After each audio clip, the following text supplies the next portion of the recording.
know, my mother used to say, nothing beats an astronaut. And then Lynx stole the quote. Regardless, I think it's time I become a spaceman!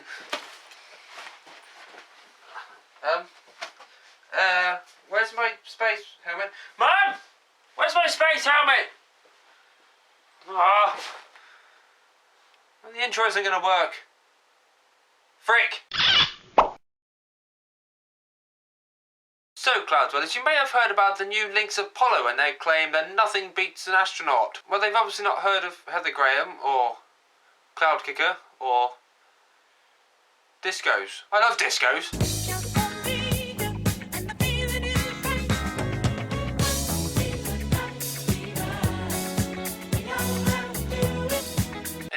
If you're going to become an astronaut, there are a few things that you need to do and know. First off, you should probably have a rough idea of where outer space actually is. It's up a lot, or down if you're Australian. It's not my fault you're upside down. To be more precise, outer space is considered to be roughly 62 miles up or down.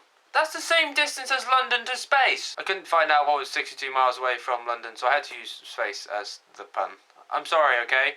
Even though going into space seems like a rambunctious good time, there are a few things you should know before strapping a rocket to your back and zooming off into it. Number 1, don't strap a rocket to your back. That's never a good idea. Number 2, space is pretty damn cold, so take a blanket with you and maybe a hot water bottle. Number 3, now there isn't much in the way of oxygen up there, so I've packed some ready for you to take on your journey. Make sure you put them in your bag though, because you remember what happened last time. Just put them in your bag! Now, not just any old badger can become an astronaut. Oh no! There is a crap ton of tests and challenges that you must overcome, and to be quite frank, it's hard. So, why not try something easier, like baking? Or hosting a disco.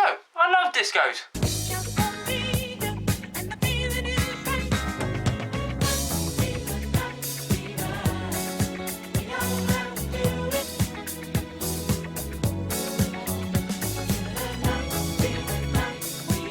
I mean, are you really sure you want to be an astronaut? It's so cold up there, or down there. I'm sorry, it's not my fault. How about I give you a list of positives and negatives so that you can decide for yourself whether you want to be an astronaut.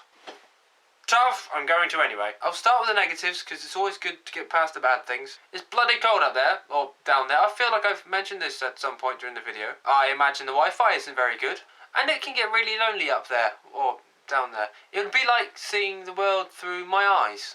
That was a I'm so alone joke, in case you didn't get it. Help me. Can't have a bath, or the water floats everywhere. What good is that to anyone? Did I mention the lack of gravity? Don't know what gravity is? Click here.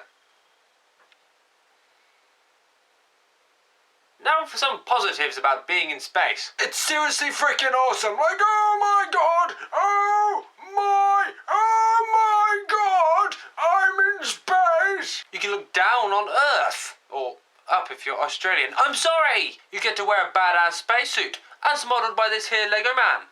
Huh? Cool or what? Also, you'd be a freaking astronaut. Chicks have sex with astronauts, and sex is good, I'm told. I want to be an astronaut. I just don't have the space to train in.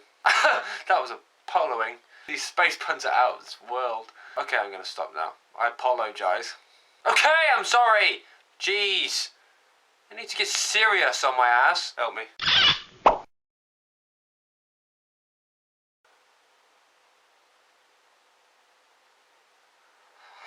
Now, not just any old badger becoming... Also, you'd be a freaking astronaut. Sex have chicks? Also, you'd be in that freaking...